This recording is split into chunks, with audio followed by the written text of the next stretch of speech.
जब न थी अपने गुनाहों की खबर, देखते थे दुनिया के ऐबो हुनर। जब अपने गुनाहों पे पड़ी निगाह, तो जहां में कोई बुरा ना रहा। ज़फ़र आदमी उसको न जानिएगा, हो वो कितना ही आलम फैज़ो ज़का। जिसे ऐश में याद खुदा ना रही, जिसे तैश में खौफे खुदा ना रहा। कहंदा उसनों मनुख कहण दी लोड़ की है। सुख दे खुदा नूं भुल गया, दुख दे खुदा नूं भुल गया। इनू मनुख कहण दी की लोड़ है, इनू बंदा कहण दी की लोड़ है। ये हिंदुस्तान दा आखिरी मुगल बादशाह सी, आखिरी, जिस विचारे दी मौत रंगून दी जेल दे चली। अंग्रेज़ां ने पकड़ के इसनों रंगून दी जेल दे बंद किया। बहुत सारे इतिहासकार ते दार्शनिक इंज कहते हैं, इहदी जल्दी हार दा कारण भी यही सी कि फकीर तबीयत सी। ये अंतरमुखी होंदा जा रहा सी, बाहरों संबंध टुटदे जा रहे सी। इहदी हार दा कारण भी यही, नहीं कि बहुत वड्डी बादशाहत सी, बड़ी सल्तनत सी, बड़ी सेना सी, बड़ी फौज सी, बड़ा कुछ कर सकदा सी, पर तबीयत फकीराना हो गई सी। कहंदे है, साफ कह रहे, जब न थी अपने गुनाहों की खबर, देखते थे दुनिया के ऐबो हुनर। जब अपने गुनाहों पे पड़ी निगाह, तो जहां में कोई बुरा ना रहा। ज़फ़र आदमी उसको ना जानिएगा, बंदा कहण दी लोड़ ही नहीं है, मनुख है कहण दी लोड़ ही नहीं। ज़फ़र आदमी उसको ना जानिएगा, हो कितना ही आलम फैज़ो ज़का। जिसे ऐश में याद खुदा ना रही, जिसे तैश में खौफे खुदा ना रहा। फकीर तबीयत ये इंसान से महापुरुषों की खूबी है, एक कमजोरियां कबूल कर देना, अपनिया कमजोरियां कबूल कर देना, मन देना। दूसरा अपने आप को छुपाते ने। भाई गुरदास और भाई साहब भाई वीर सिंह बड़े कीमती बोलने। भाई वीर सिंह दे, मेरे छुपे रहने दी चाह, मैं तो छुप जाना चाहना। जद बीज मिटदा है तो दरख्त बनता, फल बनता, मैं तो छुप जाना चाहना, मैं तो मिट जाना चाहना। मिटण दे खुशी किसी नूं दिसे तो समझ लेना कोई संत है, कोई रब दा प्यारा है, कोई रब दे मार्ग ते चल रहा है। एकाग्रता बख्शी मेरे छुपे रहण दी चाह। मन भटक रहा है, संत कवि कहंदा समय च भटक रहा, वक़्त दे च भटक रहा। बीत गई दी याद कई हड्डां नूं खावे, आउण वाले दा सहम पिया मन नूं तड़फावे। थोड़ी जी एकाग्रता बख्शी। बचपन तो गुरु ने मैनू भी एक कवि हिरदा दिता सी। मैं पंजाबी ब्रिज भाषा उर्दू दे काफ़ी रुबाइयां लिखियां। भाई वीर सिंह जी दी इस रुबाई नूं जद मैं पढ़िया, बीत गई दी याद पई हड्डां नूं खावे, आउण वाले दा सहम पिया मन नूं तड़फावे। दो रुबाइयां उदों मैं लिखियां, एक पंजाबी दी एक उर्दू दी, थोड़े सामने रखते हैं। कुछ माजी की खाक हूँ, कुछ मुस्तकबिल का नूर हूँ। कुछ माजी की खाक हूँ, कुछ मुस्तकबिल का नूर हूँ। जीना अभी नहीं आया क्योंकि हाल से अभी दूर हूँ। हाल वर्तमान हुण इस वक्त। इसनों मैं पंजाबी रूप इंज दिता, माजी दियां यादां बस सागर दियां छल्लां। माजी दियां यादां बस सागर दियां छल्लां, भविष्य दी चिंता बस गल्लां ही गल्लां। जीवन में सिखिया अज दे कोलों, अज नूं मिलां ते अजे ही मिलना। अज वर्तमान हुण वर्तमान। भाई गुरदास कहंदे ने, वर्तमान विच वरतदा होवन हार सोई परवाना। किथे मन भटकदा, कदी किसी कोल ना पुछना। जितनी गल हुण अज सुन लईए। जना खना पाठ करदा है, गुरुद्वारे आंदा है, नाम जपदा है, ਥਾਂ ਥਾਂ ਤੇ ਇਹੀ ਪੁੱਛਣ ਕੀ ਕਰੀਏ, ਮਨ ਭਟਕਦਾ, ਮਨ ਨਹੀਂ ਲੱਗਦਾ। ਪਰ ਸਵਾਲ ਇਹ, ਮਨ ਕਿੱਥੇ ਭਟਕਦਾ ਹੈ? ਮਨ ਚਲਾ ਜਾਂਦਾ ਹੈ ਗੁਜ਼ਰੇ ਹੋਏ ਸਮੇਂ ਦੀਆਂ ਯਾਦਾਂ ਦੇ ਵਿੱਚ, ਮਨ ਚਲਾ ਜਾਂਦਾ ਹੈ ਆਉਣ ਵਾਲੇ ਸਮੇਂ ਦੀ ਚਿੰਤਾ 'ਚ। ਇਹਨੂੰ ਪਹਿਲੇ ਲਿਆਣਾ ਹੈ ਵਰਤਮਾਨ।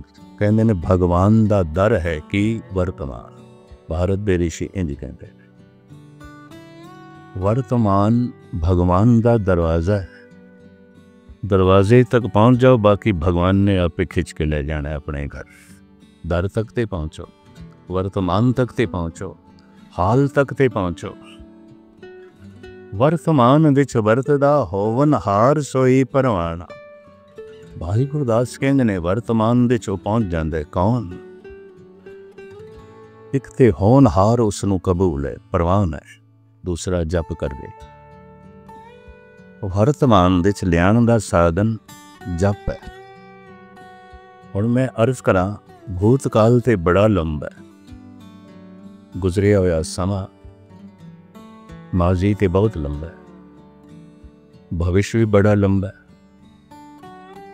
न भविष्य दा अंत, न भूतकाल दा अंत, न माजी नापिया तोलिया जा सकता है, न मुस्तकबिल। वर्तमान कितना कहे, जे तुसी पुछो वर्तमान कितना है, अज दा दिन कतई नहीं, गुरबाणी नहीं मनदी सी। कोई भारत दा संत अज नूं वर्तमान नहीं मनदा, इनू हाल नहीं मनदा। इस चक्कर च ना पैना, अज दा दिन वर्तमान है। तो फिर वर्तमान दी अवधि कितनी है, समा कितना है? वर्तमान सिर्फ एक दम है, बस एक दम। जोड़ा एक दम है ना, बस यही वर्तमान। जेड़ा दम मेरे मुंह चो निकल गया मेरे हथ दे च नहीं है, वो चला गया। ते जेड़ा दम अजे आया नहीं मेरे मुंह च, वो भी मेरे हथ च नहीं है। मेरे हथ च की है? जेड़ा दम मेरे मुंह च। बड़ी ध्यान नाल सुन लेना। बस इसे एक दम नो जिधर चाहिए वरत लईए। परख खड़ी होवेगी, फिर एक दम नाल की होंदा? कुछ भी नहीं। एक दम नाल कोई लंबी वाट नहीं तय होंदी, एक दम नाल कोई वड्डा लंबा चौड़ा मकान नहीं बनाया जा सकता, एक दम दे कोई लंबा चौड़ा कारोबार नहीं किया जा सकता, एक दम दे कोई लंबी चौड़ी विद्या नहीं हासिल की जा सकती। तो एकदम जन्म साखी दी एक कथा है। धन गुरु नानक देव जी महाराज मरदाने नूं कहंदे ने, पुरखा दसेंगा तैनू अपने दमां दा किन्ना क भरोसा है। सतगुर देखना चाहते सन ये दो जिहड़े मेरे नाल रहिंदे ने अध्यात्मक तल ते कित्थे तक पहुँचे ने। और गजब दी गल है, जद कोई पुछदा सी ये दो कौन ने तुहाडे नाल? चेले ने? महाराज कहंदे नहीं, मेरे चेले नहीं ने। खादम ने? नौकर ने? नहीं, खादम भी नहीं। फिर कौन ने? मेरे भाई ने, भाई मर्दाना, भाई बाला।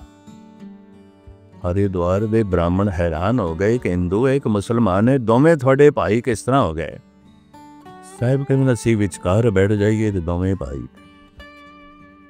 महान है वह मनुख जिहदे बैठण नाल भाईचारे का जन्म हो, जिहदे बैठण नाल भाईचारा टुटदा होवे कुछ भी नहीं है, कुछ भी नहीं।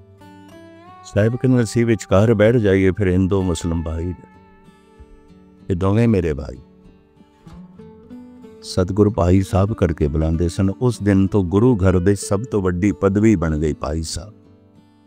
पंज प्यारियां नाल भाई साहब ने, भाई गुरदास, भाई मनीषी, हद होगी। इन्नियां अजीम हस्तियां नूं असीं भाई साहब करके बुलाने। गुरु दा भरा हो जाना कोई थोड़ी गल है, गुरु दा भरा। मरदाने दस तैनू अपने दमां दा किन्ना क भरोसा है? महाराज थोड़ी संगत करदियां करदियां हुण बहुत भरोसा नहीं रहा। ये जन्म साखी की कथा।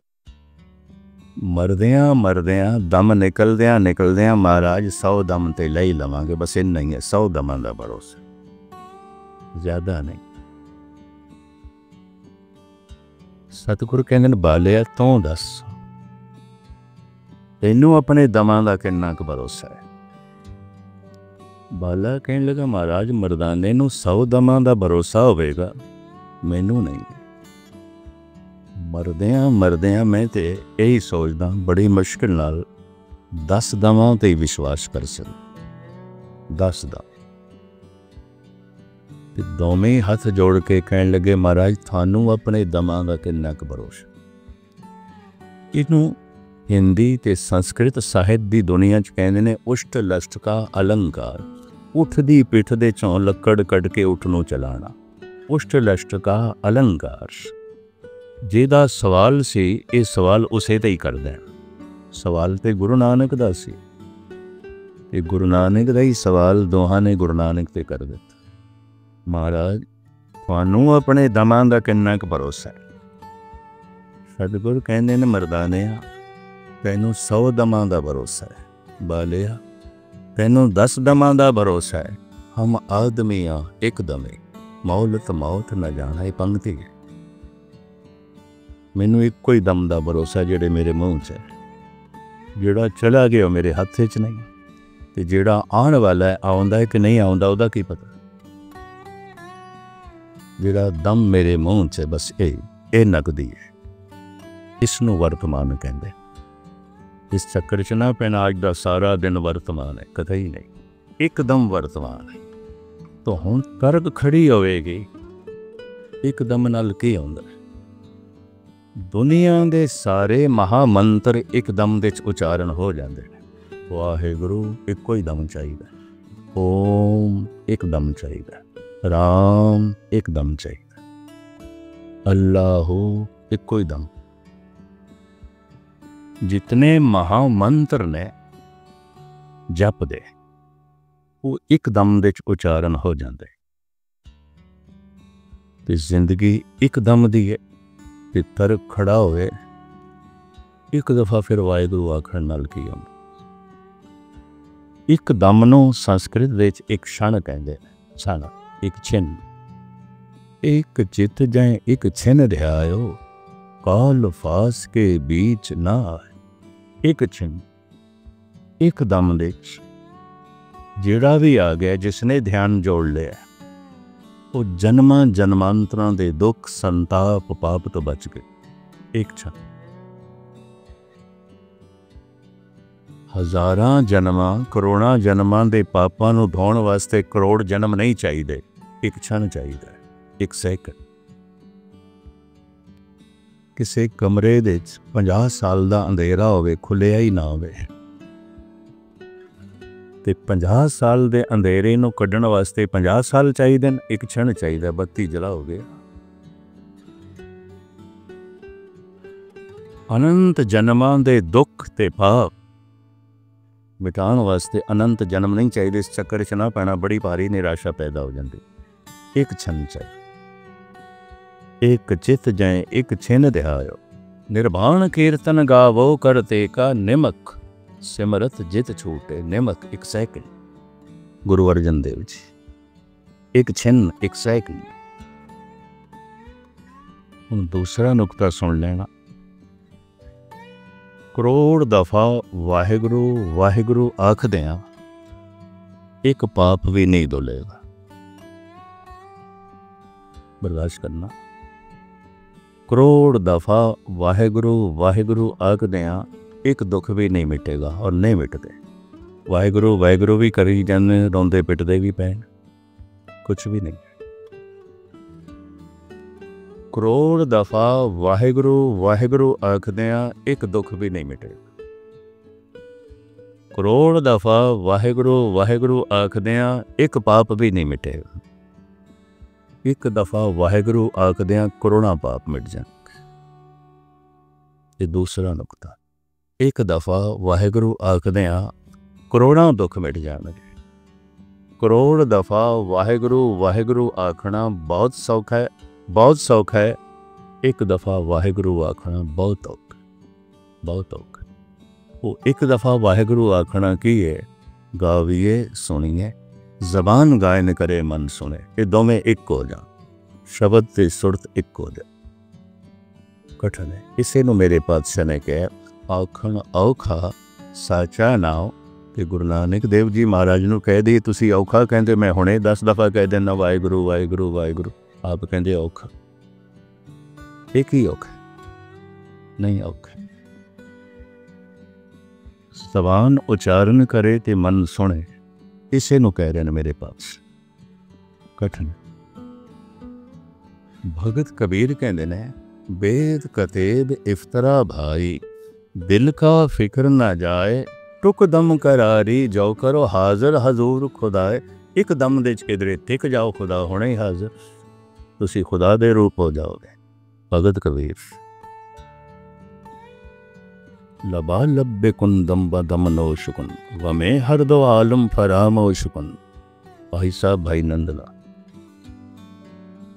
ਦਮ ਇੱਕ ਪਿਆਲਾ ਹੈ, ਇਹਨੂੰ ਭਰ ਖੁਦਾ ਦੇ ਨਾਮ ਨਾਲ। ਇਹ ਗੱਲ ਵੱਖਰੀ, ਤੈਨੂੰ ਕਿਤਨੇ ਕੁ ਦਮ ਆਉਂਦਾ, ਇਹ ਪਿਆਲੇ ਖਾਲੀ ਨਹੀਂ ਹੋਣ, ਭਰ ਦੇ ਨਾ। ਲਵਾ ਲੱਭੇ ਕੁਨ ਦਮ ਬ ਦਮ ਨੋ ਸ਼ੁਕਨ, ਗਮੇ ਹਰ ਦੋ ਆਲਮ ਫਰਾਮੋ ਸ਼ੁਕਨ। ਜੇ ਦੋ ਜਹਾਨਾਂ ਦੇ ਪਾਪ ਸੰਤਾਪ ਮਿਟਾਣਾ ਚਾਹੁੰਦਾ, ਦਮਾਂ ਦੇ ਪਿਆਲਿਆਂ ਨੂੰ ਭਰ ਦੇ। ਗੁਰੂ ਗੋਬਿੰਦ ਸਿੰਘ ਜੀ ਮਹਾਰਾਜ ਨੇ ਔਰੰਗਜ਼ੇਬ ਨੂੰ ਇਹੀ ਆਖਿਆ ਸੀ, ਤੇਰੇ ਦਮਾਂ ਦੇ ਪਿਆਲੇ ਖਾਲੀ ਨੇ, ਕੁਛ ਵੀ ਨਹੀਂ, ਇਹਨੂੰ ਆਬੇ ਹਯਾਤ ਨਾਲ ਭਰ, ਇਹਨੂੰ ਭਰ। ਦਮ ਦਮ ਸਦਾ ਸੰਭਾਲਦਾ, ਦਮ ਨਾ ਬਿਰਥਾਇਆ ਜਾਏ। ਮਹਾਰਾਜ ਦੀ ਬਾਤ। ਭਗਤਾਂ ਦੀ ਦੁਨੀਆ 'ਚ ਅੱਜ ਕੀ ਹੈ? ਅੱਜ ਤੋਂ ਮੁਰਾਦ ਸਾਰਾ ਦਿਨ ਨਹੀਂ, ਅੱਜ ਤੋਂ ਮੁਰਾਦ ਇੱਕ ਦਮ ਅੱਜ ਹੈ। ਬਾਬਾ ਫਰੀਦ ਕਹਿੰਦੇ ਨੇ ਆਜ ਮਿਲਾਵਾ ਸ਼ੇਖ ਫਰੀਦ, ਟਾਕਮ ਕੂੰਜਣੀਆਂ ਮਨੋ ਮਚਿੰਦਣੀਆਂ। ਕੱਲ ਤੇ ਕਿਉਂ ਛੋੜਦਾ, ਭਵਿਸ਼ ਤੇ ਕਿਉਂ ਛੋੜਦਾ? ਹੁਣੇ ਹੀ ਮਿਲਾਪ ਲੈ ਖੁਦਾ ਦਾ, ਅੱਜ ਲੈ, ਹੁਣੇ ਹੀ ਲੈ। ਬਾਬਾ ਫਰੀਦ। ਇਹ ਗੱਲ ਵੱਖਰੀ ਹੈ ਕਿ 26 ਸਾਲ ਬੜੀ ਸਾਧਨਾ ਕੀਤੀ ਉਹਨਾਂ ਨੇ। ਐਸੀ ਕਿਹੜੀ ਸਾਧਨਾ ਹੈ ਜਿਹੜੀ ਉਹਨਾਂ ਨੇ ਨਹੀਂ ਕੀਤੀ? ਕਹਿੰਦਾ ਰੋਟੀ ਮੇਰੀ ਕਾਠ ਕੀ ਲਾਵਣ ਮੇਰੀ ਬੁੱਕ। ਇਸ ਚੱਕਰ 'ਚ ਨਾ ਪੈਣਾ ਜਿਹੜਾ ਭਗਤ ਮਾਲ ਦੇ 'ਚ ਲਿਖਿਆ ਜਾਂ ਤੁਹਾਨੂੰ ਸੁਣਾਇਆ ਜਾਂਦਾ, ਕਾਠ ਦੀ ਰੋਟੀ ਪੇਟ ਤੇ ਬਾਬੇ ਫਰੀਦ ਨੇ ਬੰਨੀ ਰੱਖੀ 12 ਸਾਲ। ਬਾਬੇ ਫਰੀਦ ਨੂੰ ਇਤਨਾ ਵੀ ਨਹੀਂ ਪਤਾ ਸੀ ਕਾਠ ਦੀ ਰੋਟੀ ਨਾਲ ਭੁੱਖ ਨਹੀਂ ਮਿਟਦੀ, ਤੇ ਪੇਟ ਤੇ ਬੰਨਣ ਨਾਲ ਭੁੱਖ ਨਹੀਂ ਮਿਟਦੀ, ਪੇਟ ਦੇ ਸਪਾਣ ਨਾਲ ਭੁੱਖ ਮਿਟਦੀ। ਕਿਆ ਫਰੀਦ ਨੂੰ ਇਤਨਾ ਵੀ ਨਹੀਂ ਪਤਾ ਸੀ? ਬੜੀਆਂ ਬਚਕਾਨੀਆਂ ਕਹਾਣੀਆਂ ਜਿਹੜੀਆਂ ਅਸੀਂ ਭਗਤਾਂ ਸੰਤਾਂ ਮਹਾਂਪੁਰਸ਼ਾਂ ਨਾਲ ਜੋੜ ਦਿੰਦੇ ਹਾਂ, ਉਹਨਾਂ ਨੂੰ ਵੀ ਬਚਕਾਨਾ ਬਣਾ ਕੇ ਰੱਖ ਦਿੰਦੇ। ਫਿਰ ਕੀ ਅਰਥ ਨੇ? ਰੋਟੀ ਮੇਰੀ ਕਾਠ ਕੀ ਲਾਵਣ ਮੇਰੀ ਬੁੱਕ। ਬਿਰਧ ਹੋ ਗਿਆ ਸੀ ਸਰੀਰ ਬਾਬਾ ਜੀ ਦਾ, ਤੇ ਦੰਦ ਨਹੀਂ ਸਨ, ਸਾਰੇ ਰਹਿ ਗਏ। ਖੁਦ ਕਹਿੰਦੇ ਨੇ ਚੱਬਣ ਚੱਲਣ ਰਤਨ ਸੇ ਸੁਣੀਆਂ ਬਹਿ ਗਏ। ਚੱਬਣ ਮੇਰੇ ਦੰਦ ਜਾਂਦੇ ਰਹਿ, ਨਹੀਂ। ਪੁਰਾਣਾ ਜ਼ਮਾਨਾ, ਇਸ ਤਰ੍ਹਾਂ ਦੇ ਡੈਂਟਿਸਟ ਨਹੀਂ ਆਉਂਦੇ ਸਨ, ਕੋਈ ਦੰਦ ਲਾ ਦੇਣ, ਦੰਦ ਨਹੀਂ ਸਨ। ਧੰਨ ਗੁਰੂ ਅਮਰਦਾਸ ਜੀ ਮਹਾਰਾਜ ਵੀ ਸੱਤੂ ਗੋਲ ਕੇ ਪੀਂਦੇ ਸਨ ਜਾਂ ਦਲੀਆ ਖਾਂਦੇ ਸਨ, ਦੰਦ ਨਹੀਂ ਸਨ। ਬਾਬਾ ਫਰੀਦ ਕਹਿੰਦੇ ਨੇ ਰੋਟੀ ਮੇਰੀ ਕਾਠ ਕੀ। ਘਰਾਂ 'ਚੋਂ ਮੰਗੀਆਂ ਹੋਈਆਂ ਰੋਟੀਆਂ ਆਉਂਦੀਆਂ ਸਨ ਡੇਰੇ 'ਚ, ਤੇ ਬਚੀਆਂ ਕੁਚੀਆਂ ਰੋਟੀਆਂ ਲੋਕੀ ਦੇ ਦਿੰਦੇ ਸਨ, ਬਚੇ ਕੁਛ ਇਨਾਮ, ਉਹ ਡੇਰੇ 'ਚ ਆ ਜਾਂਦੇ ਸਨ। ਤੇ ਫਰੀਦ ਉਦੋਂ ਹੀ ਖਾਂਦੇ ਸਨ ਜਦ ਭੁੱਖ ਹੈ, ਉਂਝ ਨਹੀਂ ਖਾਂਦੇ ਸਨ। ਲਾਵਣ ਮੇਰੀ ਭੁੱਖ। ਮੁਲਤਾਨੀ ਜੰਗ ਮਗਿਆਣਾ ਮੀਆਂ ਵਾਲੀ ਦਾ ਇਲਾਕਾ। ਪਤਾ ਹੈ ਸਾਗ ਸਬਜ਼ੀ ਨੂੰ ਕੀ ਕਹਿੰਦੇ? ਲਾਵਣ। ਅੱਜ ਵੀ ਲਾਵਣ ਕਹਿੰਦੇ। ਲਾਵਣ ਮੇਰੀ ਭੁੱਖ। ਸਾਗ ਸਬਜ਼ੀ ਕੀ ਹੈ? ਬਸ ਭੁੱਖ। ਮੈਂ ਭੁੱਖ ਦੇ 'ਚ ਖਾਂਦਾ, ਮੈਨੂੰ ਸਵਾਦ ਆਉਂਦਾ। ਆਖਰ ਸਾਗ ਸਬਜ਼ੀ ਇਸ ਵਾਸਤੇ ਹੈ ਨਾ ਕਿ ਰੋਟੀ ਥੋੜੀ ਸਵਾਦੀ ਲੱਗੇ, ਉਂਝ ਰੁੱਖੀ ਖਾਣੀ ਔਖੀ। ਬਾਬਾ ਫਰੀਦ ਕਹਿੰਦੇ ਲਾਵਣ ਕੀ ਹੈ? ਮੈਂ ਅਰਜ਼ ਕਰਾਂ, ਅੱਜ ਵੀ ਮੁਲਤਾਨੀ ਵੀਰ ਦਿੱਲੀ 'ਚ ਬਥੇਰੇ ਨੇ, ਪੁਰਾਣੇ ਬਜ਼ੁਰਗ ਲਾਵਣ ਹੀ ਕਹਿੰਦੇ। ਜੰਗ ਮੰਗਿਆਣਿਆਂ ਦਾ ਇਲਾਕਾ, ਖੁਸ਼ਟਾਬ ਕੁੰਡੀਆਂ ਦਾ ਇਲਾਕਾ, ਮੀਆਂ ਵਾਲੀ ਦਾ ਇਲਾਕਾ, ਡੇਰਾ ਗਾਜ਼ੀ ਖਾਨ ਦਾ ਇਲਾਕਾ, ਲਾਵਣ ਕਹਿੰਦੇ। ਰੋਟੀ ਮੇਰੀ ਕਾਠ ਕੀ। ਸੁੱਕੀਆਂ ਰੋਟੀਆਂ ਕੱਠ ਵਰਗੀਆਂ, ਲੱਕੜ ਵਰਗੀਆਂ, ਤੇ ਮੂੰਹ ਦੇ 'ਚ ਦੰਦ ਨਾ ਹੋਣ ਤੇ ਆਪੇ ਲੱਕੜ ਵਰਗੀਆਂ। ਸੁੱਕੀਆਂ ਰੋਟੀਆਂ ਹੋਣ ਤੇ ਮੂੰਹ ਦੇ 'ਚ ਦੰਦ ਨਾ ਹੋਣ। ਰੋਟੀ ਮੇਰੀ ਕਾਠ ਕੀ ਲਾਵਣ ਮੇਰੀ ਭੁੱਖ। पर मैं खांदा उदों आ जद मैं बहुत भुखा होना, उंज नहीं खांदा। बड़ियां स्वादी लगदी, बड़ा स्वाद आउंदा, बड़ा रस आउंदा। साधना ते बड़ी गहरी कीती फरीद ने, पर कहंदे हुणे ही मिला लो कि इवें लंबे इन्ने साल लाने, इन्ने दिन खपना, इन्ने सालां बदी बंदगी करनी, हुणे आज मिला वा शेख फरीद ताकम कूंजणिया मनो मचिंदड़िया। जे मन नूं मछराण वालियां, मन नूं मछरांदियां कौन ने? वासनावां केड़ियां? भविष्य दी चिंता, भूतकाल दियां यादां, और की ने? जब तुसी बाणी पढ़ रहे हो ना, इस प्रश्न खड़ा होवे की करिए, मन नहीं लगता, तो मन किथे चला गया? गुजरे हुए कल दे चला गया, आने वाले कल दे चला गया, और की है? गुजरे हुए समय दियां यादां होंदियां ने। मैं एक दफ़ा फिर दोहरा दें ताकि गल हमेशा लिए तुहानूं याद रहे। कम से कम ये सवाल तो फिर किसी का भी ना करना, मन भटकदा जी, मन भटकदा। मन भटकदा नहीं, मन चला जाता है गुजरे हुए कल दियां यादां च, मन चला जाता है आने वाले कल की चिंता। क्यों चला जाता है भूतकाल दे? मैं फिर दोहरावां, गुजरे हुए समय च मिले सन कुछ सुख, अपने निशान छड़ गए ने, याद आउंदे। गुजरे हुए समय च मिले सन कुछ दुख, अपनियां चोटां दे नक्श छड़ गए ने, याद आउंदे। दुख सुख याद आउंदे, बहुत गहरे दुख जो भोगे होन याद आउंदे, बहुत वड्डे सुख जो मिले होन ते चले गए होन याद आउंदे। मन चला जाता है गुजरे हुए कल दियां सुख दुख दियां यादां विच, मन चला जाता है आने वाले कल दी चिंता च। क्यों? हुण जो मिले है किधरे ये ना चला जाए, चिंता। पिछे ते मिले सन सुख चले गए, हुण जो कुछ है किधरे चला ना, ये जीवन है किधरे चला ना जाए, जवानी है किधरे चली ना, मिले ने सुख किधरे चले ना जान, चिंता। पता है गुरु तेग बहादुर साहब जी का एक सलोक थानू सारिਆਂ ਨੂੰ कंठ होवेगा, क्योंकि सलोकां की बारे ये सलोक जदों आउंदा है मैं देखिया सारे ही पढ़दे, पर इहदे अर्थ बड़े गैबी ने, अगमी ने। चिंता तां की कीजिए जो अनहोनी होए, ए मार्ग संसार को नानक थिर नहीं कोए। तुसी आखोगे सीधा सलोक है, इहदे अर्थ सानू आउंदे। मैनू भी 20-25 साल भुलेखा रहे, मेरे ते भी अर्थ 7-8 साल तो खुले ने, पहले नहीं। पहले मैं भी टीके दे विच मक्खी ते मक्खी मारदा रहा, अर्थ ये नहीं ने।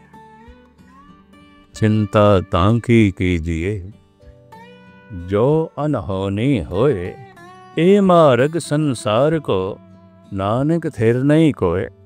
दरअसल महाराज इत्थे ये कहन चिंता ना कर, चिंता ते तां कर जे कुछ अनहोनी होंदी होवे। पता है चिंता किस गल दी? चिंता दे दो कारण मैं थोड़े सामने रखा, जो इस श्लोक दे साहिब बयान पे करदा।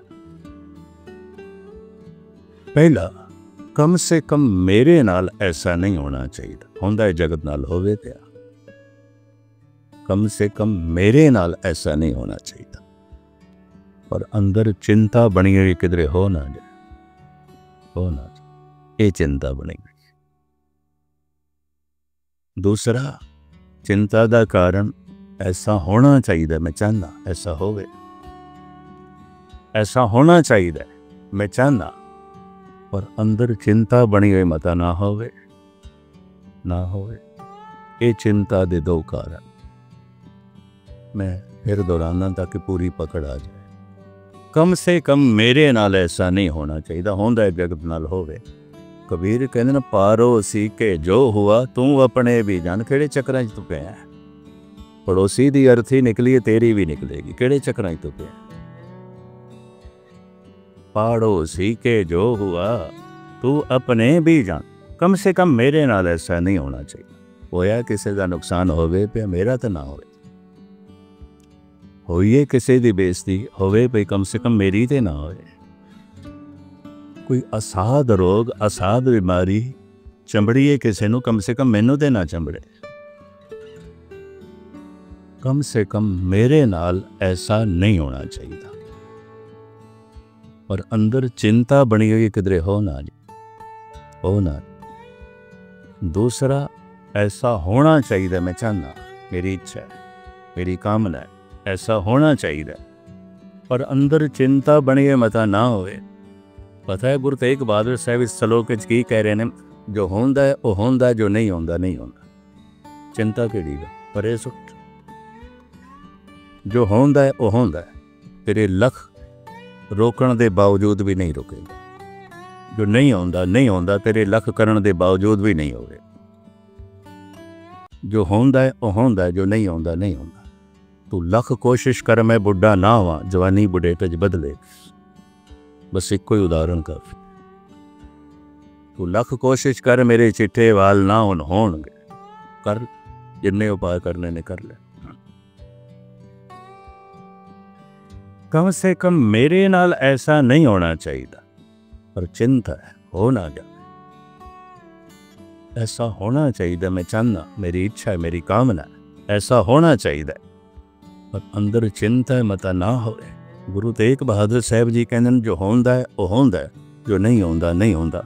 इसे नूं गुरु अर्जन देव जी महाराज खुलासा करके बयान करते हैं, जो होवा हो वत्सो जाने। आख्या गया ना सानू हुक्म मनो, ये हुक्म की है?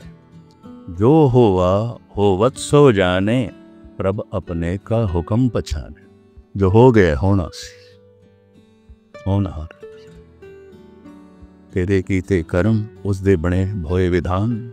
जो कुछ होया है ये होनहार सी, होके रहना सी। हुण इस नूं खिड़े मथे कबूल कर ले कि प्रभु दा चिंतन कर।